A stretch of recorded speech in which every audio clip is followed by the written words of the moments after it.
Para masiguradong nandun, nagpakilala muna bilang delivery riders. Nakita nila si Luca Vega, sinabi yung warrant of arrest. Sabi ika nga nila, huwag mong ipagpipilitan ang maling paraan ng pananampalataya mo dahil tiyak milyong-milyong mga Katolikong Pilipino ang makakalaban mo.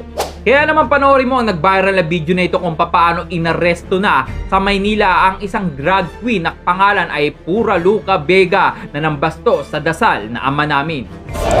Inaresto ng mga pulis Maynila ang drag queen na si Pura Luca Vega kaugnay sa kanyang kontrobersyal na Ama Namin performance. Para yan sa kasong paglabag sa immoral doctrines, obscene publications and exhibitions, and indecent shows na isinampa ng isang grupo sa Maynila. 72,000 pesos ang itinakdang piyansa.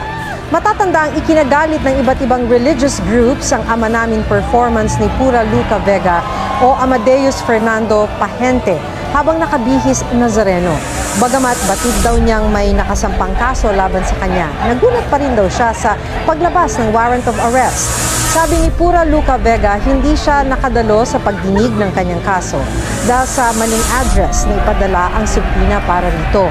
Para masiguradong nandun, nagpakilala muna bilang delivery riders. Nung nakita nila si Luca Vega, nagpakilala din silang pulis, binasahan naman siya ng rights niya, sinabi yung warrant of arrest against him, peacefully naman siya sumama dito. Nang nasa kulungan na si Pura Luca Vega, ito ang kanyang pahayag sa kanyang pagkakaaresto. Good morning. Meron ka bang gustong parating?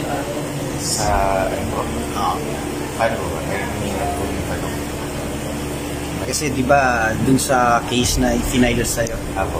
So ano yung plano mo ngayon?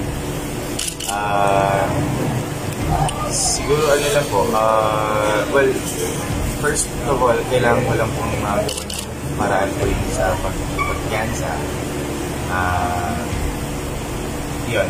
Pero kung ano man yung kaso kasi na tinatawag po sa akin, pinakarap na naman po ito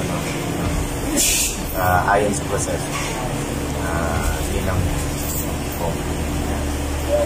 So ngayon, paano yun? Magpapiyansa ka ba ngayon today? Hindi ko pa po alam kung hopefully po. Pero may abogado ka naman? May kaibigan po akong abogado na mga abogado po din po sa akin.